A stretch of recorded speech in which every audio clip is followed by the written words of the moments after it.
Good morning बच्चों। विज्ञान और प्रौद्योगिकी 9वीं कक्षा विज्ञान भाग 1।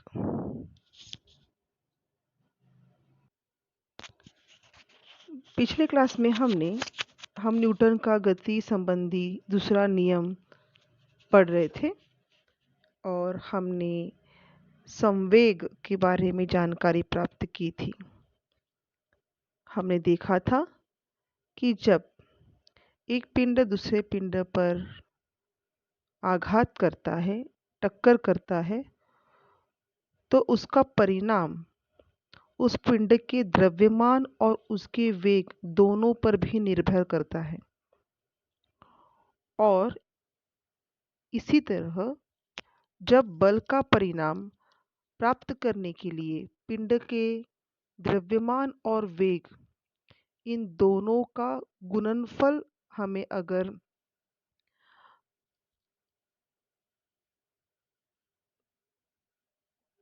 विचार में लेना होगा, यानी कि जब हम पिंड के द्रव्यमान और वेग के बारे में विचार करते हैं तब उसे न्यूटन ने संवेग, उस गुणधर्म को न्यूटन ने संवेग ऐसे संबोधित किया हुआ है। हम यहाँ पर चौकट में देख रहे हैं, संवेग में परिमाण और दिशा दोनों होती है। संवेग की दिशा वेग की दिशा में ही होती है। अर्थात सही बात है कि संवेग यानी कि क्या है, तो द्रव्यमान और उस पिंड का वेग। तो वेग तो इसका मतलब यही हुआ कि पिंड जिस दिशा में वेगवान है, गतिमान है, संवेग की दिशा भी उसी दिशा में होनी चाहिए। एसआई प्रणाली में संवेग की इकाई है किलोग्राम मीटर प्रति सेकंड और सीजीएस प्रणाली में संवेग की इकाई है ग्राम सेंटीमीटर प्रति सेकंड। ये बात आपने यहाँ पर इसे गौर करना है, ये बहुत इम्पोर्टेंट है। रिक्त स्थान के लिए पूछी जाने वाली लाइन्स है, आपने इसको ध्यान में रखना है। जब पिंड पर प्रयुक्त किया गया असंतुलित बल वेग में परिवर्तन करता है तो वही बल संवेग में भी परिवर्तन होता है। अगर जैसे क्योंकि ये क्यों संभव हो रहा है, क्योंकि जो पिंड है उस पिंड के द्रव्यमान और उसके वेग के गुणनफल को ही संवेग कहा जाता है। तो यदि अगर बल के कारण वेग बढ़ता है तो नेचुरली उसका संवेग भी परिवर्तित होता है और बढ़ता है। पिंड के संवेग में परिवर्तन लाने के लिए आवश्यक बल संवेग परिवर्तन के दर पर निर्भर करता है। अब आइए देखें कि संवेग की परिभाषा कैसे लिखेंगे हम। तो संवेग को कहेंगे, ये हमने कल देखा था, ये है संवेग की परिभाषा और संवेग का सूत्र। तो संवेग क्या है, तो पिंड के वेग और द्रव्यमान के गुणनफल को संवेग कहते हैं। यहाँ पर अगर P जो है ये संवेग दर्शाता है तो पिंड के वेग और द्रव्यमान का गुणनफल कहा है। तो द्रव्यमान अगर हमने m अक्ष से दर्शाया और वेग अगर हमने v अक्ष से दर्शाया तो P बराबर क्या हुआ, m गुना v। P बराबर क्या हुआ, m गुना v। तो ये उसका क्या है, सूत्र है। और वेग यदि सदिश राशि है तो जहाँ पर संवेग जो है वो वेग और द्रव्यमान का गुणनफल है, तो संवेग भी क्या होगी, एक सदिश राशि ही होगी। तो आइए देखते हैं कि हमने संवेग तो अब हम देखेंगे कि संवेग परिवर्तन अब हम देखेंगे कि न्यूटन ने गति संबंधी जो दूसरा नियम बताया है वो दूसरा नियम क्या कहता है। ये है गति संबंधी दूसरा नियम। देखिए यहाँ पर क्या लिखा हुआ है कि संवेग परिवर्तन की दर, जो संवेग परिवर्तन का दर होता है या संवेग में जो परिवर्तन आता है वो परिवर्तन प्रयुक्त बल के समानुपाती होता है। जितना बल लगाया जाता है उतना ही संवेग में परिवर्तन आता है और ये परिवर्तन बल की दिशा में होता है। बहुत इंपॉर्टेंट वाक्य है। संवेग परिवर्तन की दर प्रयुक्त बल के समानुपाती होता है और संवेग का परिवर्तन बल की दिशा में होता है। माना कि देखिए, अगर समझो हमने मान लिया कि द्रव्यमान को m कहेंगे, पिंड का प्रारंभिक वेग यदि u है और पिंड पर लगाया गया जो असंतुलित बल है, गति की दिशा में लगाया गया जो असंतुलित बल है, यदि वो F है, तो t समय के बाद पिंड का वेग कितना हो जाएगा v। यानी कि देखो, कंफ्यूजन मत करो, मैं क्या बता रही हूँ बात सुन लो। सपोज अगर ये एक पिंड है, यहाँ पर बॉल है, सपोज एक बॉल है, हाँ, और ये बॉल ऑलरेडी, बॉल नहीं लेते, एक छोटी कार है छोटे बच्चे की, सपोज एक छोटी कार है बच्चे की, ठीक है, खिलौना है बच्चे का और वो ऑलरेडी चल रहा है, धीरे धीरे बच्चे ने खिलौना छोड़ दिया, वो चल रहा है। अगर बच्चा पीछे से, तो उसका जो शुरुआत का जो वेग है उसे हम मानेंगे u, प्रारंभिक वेग को मानेंगे u। और ये जो कार छोटी है, इस कार का जो भी द्रव्यमान वजन है उसे हम मानेंगे m। ठीक है। अब बच्चा इस कार पर क्या करता है, बल प्रयुक्त करता है, यानी कि बच्चा अब इस कार पर धक्का दे रहा है, तो उस धक्के को या उस बल को हम कहेंगे F। अब ये कार तेज हो गई धक्का देने के बाद, और धक्का देने के बाद कार तेज हुई, और तेज होने के बाद उसकी गति बढ़कर, अब उस कार की गति क्या हो गई है, बढ़ गई है। जो कार है उस कार की गति अब बढ़ गई है और कितनी हो गई है, v। कार की गति पहले कितनी थी, u, अब कितनी हो गई है, v। और इसके जो समय लगा है उसे हम कहेंगे t। अब आपको बात क्लियर हो गई? ठीक है। अब हमें ज्ञात करना है कि संवेग के में कितना परिवर्तन आया है या संवेग के दर में कितना परिवर्तन आया है। तो पहले वाला, यहाँ पर देखिए, इस पॉइंट को देखिए, 2 पॉइंट्स है यहाँ पर। पहला वाला पॉइंट, संवेग का परिवर्तन, संवेग यहाँ पर कितना है, परिवर्तन के बारे में बात करते हैं हम। पहले बताइए कि प्रारंभ में इस कार का संवेग कितना होगा। संवेग मतलब क्या, संवेग का अर्थ है पिंड का द्रव्यमान और उसका वेग। तो यहाँ पर पिंड का द्रव्यमान कितना है, m, क्योंकि एक ही पिंड है इसलिए हम उसको m ले रहे हैं। 2 पिंड होते तो m1 और m2 कहते। तो यहाँ पर एक पिंड है, उसका द्रव्यमान है m और उसका वेग है u, इसलिए पहला वाला जो संवेग है आपका वो क्या है, mu।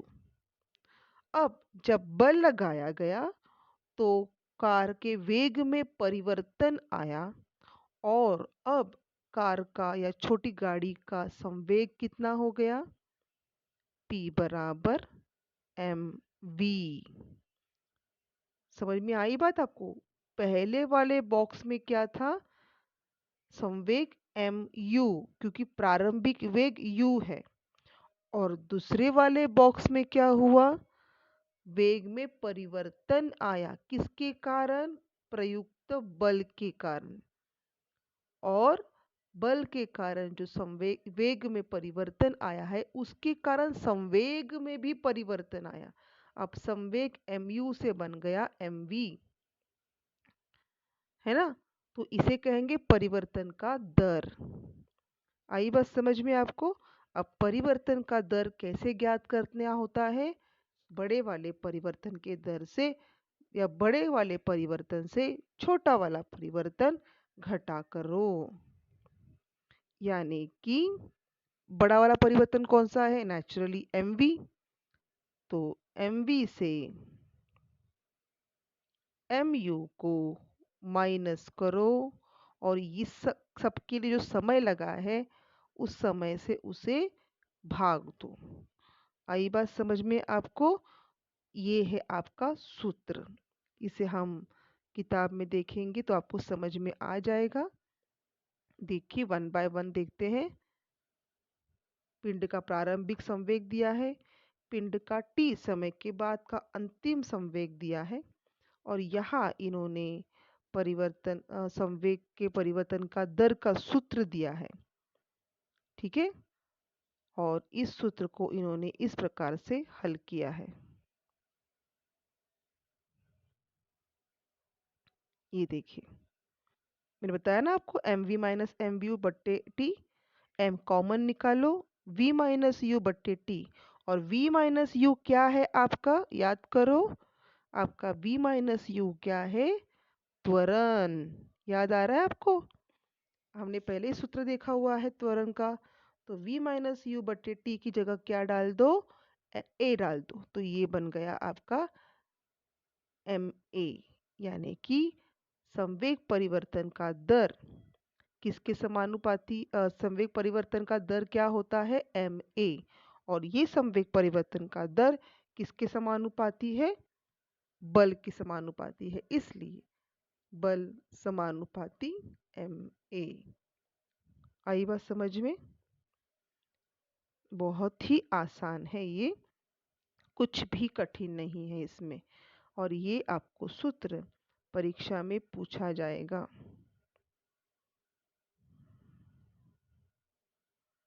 इसे आपने ध्यान में रखना है, ये इम्पोर्टेंट है। आगे चलते हैं।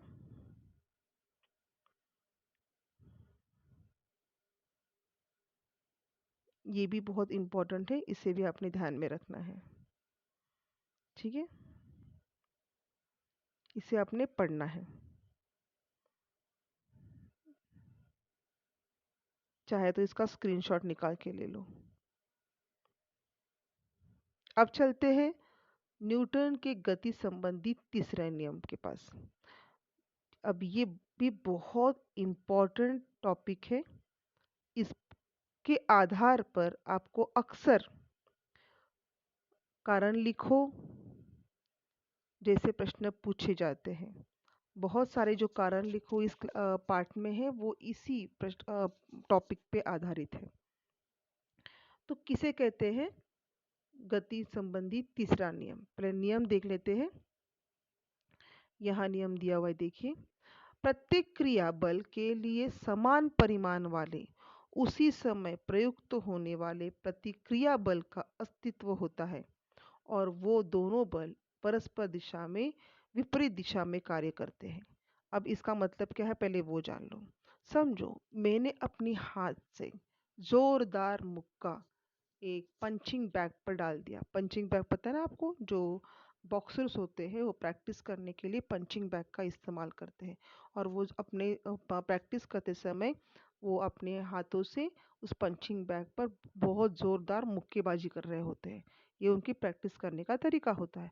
तो अगर मैंने पंचिंग बैग पर ज़ोरदार मुक्का लगा दिया तो जितने ज़ोरदार मैं मुक्का पंचिंग बैग पर लगाऊंगी उतने ही ज़ोरदार मेरे हाथों पर उसका असर होगा, मेरे हाथों को भी उतनी ही ज़ोर से लगेगा। यानी जितनी ज़ोर से मैंने उस पंचिंग बैग को मारा उतनी ही ज़ोर से मेरे हाथों में भी दर्द हुआ या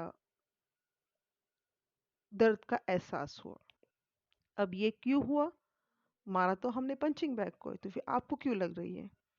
तो इसका मतलब ये है जब आप क्रिया करते हो, क्रिया यहाँ पे क्या हुई है? पंचिंग बैग को हमने फाइट मारी है, तो उसी परिमाण वाला उतना ही जोरदार समान परिमाण वाला जितने जोर से मैंने मारा उतनी ही जोर वाला दूसरा एक बल उसी समय विरुद्ध दिशा में आपकी हाथों पर कार्यरत होता है, जिसे कहेंगे हम प्रतिक्रिया बल। यानी हर क्रिया की एक प्रतिक्रिया होती है, इसी तरह से हर एक क्रिया बल का प्रतिक्रिया बल भी होता है और ये दोनों बल परस्पर के विरुद्ध दिशा में कार्य करते हैं। तो ये है आपका न्यूटन संबंधी तीसरा नियम। बहुत ही इम्पोर्टेंट नियम है ये। इस नियम के आधार पर मैंने बताया ना आपको कि बहुत सारे आपको प्रश्न पूछे जा सकते हैं।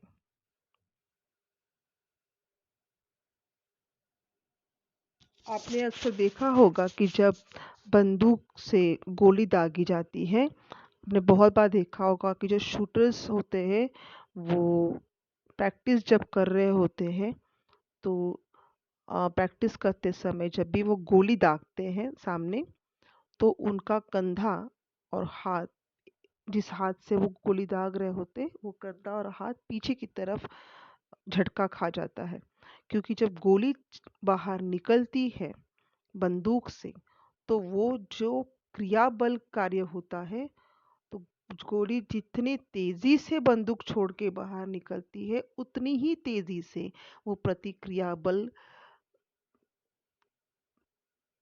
के जरिए, क्या प्रतिक्रिया बल जब निर्माण होता है, क्रिया यहाँ पे क्या है कि गोली बाहर निकली और उसके प्रतिक्रिया में गोली पीछे की तरफ उस बंदूक को भी झटका देते हुए आगे बढ़ती है और उसके कारण बंदूक जो है वो आपके कंधे को पीछे की तरफ खींच देती है। जो दौड़ाती होते हैं, वो आप देखते होंगे कि रेसिंग में जो दौड़ लगाते हैं वो हमेशा स्टार्टिंग पॉइंट पर एक तिरछी लकड़ी रखते हैं, स्लोप रखते हैं, उस पर अपना पैर रखते हैं और जब भागने का समय आता है तो उस स्लोप पर जोर लगा के फिर आगे की तरफ भागते हैं। तो जब वो स्लोप पे अपना पैरों का जोर लगाते हैं तो क्रिया बल प्रयुक्त होता है और उसकी प्रतिक्रिया के रूप में वो जो दौड़ाती होता है वो उतनी ही स्पीड में आगे की तरफ अपने शरीर को ढकेल पाता है। तो ये जो उदाहरण है, उसके बाद और एक उदाहरण है जो अग्निबाण यानी रॉकेट होता है। आपने देखा होगा कि जब रॉकेट उड़ाया जाता है तो रॉकेट उड़ते समय नीचे की तरफ से बहुत बड़ी ज्वाला, आग जमीन की तरफ से निकलती हुई दिखाई देगी आपको। ये जो आग ज़मीन की तरफ से निकलती है, ये आग जो है वो निकलने के बाद जो धुआं उत्पन्न होता है, ये धुआं क्या करता है, उस रॉकेट को जितनी तेज़ी से वो आग नीचे की तरफ आती है, ज़मीन पटकती है, उतनी ही तेज़ी से निकलने वाला धुआं उस अग्निबाण को, उस रॉकेट को ऊपर की तरफ उछालता है और इसीलिए रॉकेट स्पीड पकड़कर तेजी से पृथ्वी की के दायरे से बाहर निकल पाता है। तो ये है क्रिया और प्रतिक्रिया बल जो कि न्यूटन ने अपने गति संबंधी।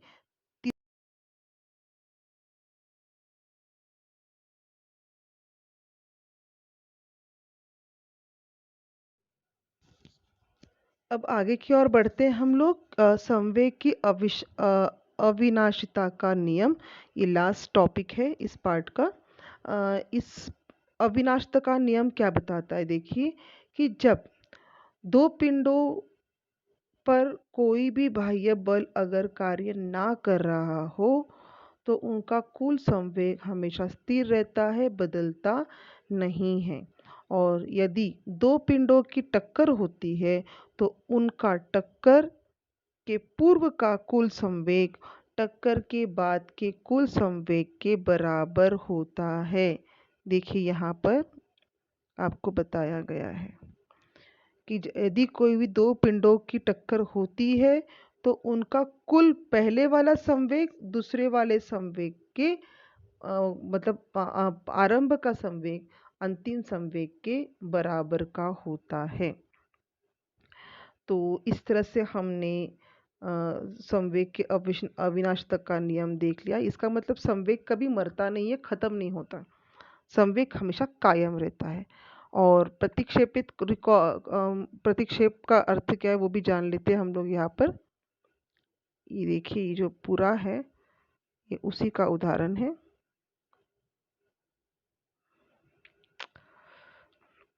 प्रतिक्षेप का अर्थ क्या है कि जब मैंने आपको पहले बताया था कि जब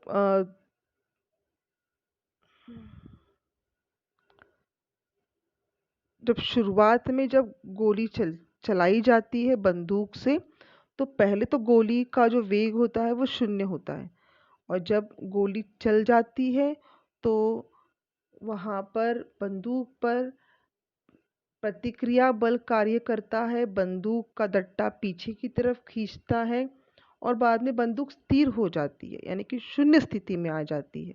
यानी कि पहले भी उसका संवेग 0 था गोली दागने से पहले, और गोली दागने के बाद भी संवेग 0 हो गया।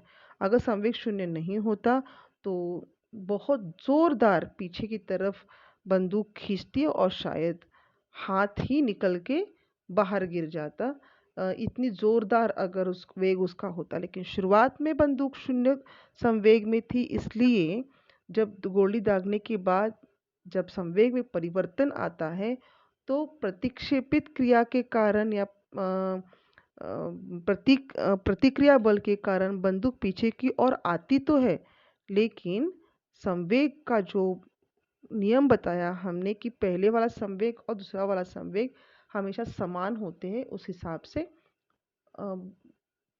गोली दागने के पश्चात संवेग जो है वो 0 हो जाता है, और इसी को कहते हैं प्रतिक्षेप। तो यहाँ पर हमारा ये पाठ ख़त्म हो चुका है, लेकिन हम नोट्स के ज़रिए इनके प्रश्न उत्तर पूर्ण करेंगे, और साथ ही साथ जो गणित का भाग यानी कि जो अभी तक प्रॉब्लम्स हमें हल करने बाकी रह गए थे वो भी हम नोट्स के ज़रिए पूर्ण करेंगे। तो आपको अगर वीडियो समझ में आया होगा तो आप पढ़ाई करना शुरू कर दो, और यदि कोई भी दिक्कत आपको आती हो पढ़ाई करते समय तो आप कॉल करके उसके बारे में पूछ सकते हो। धन्यवाद।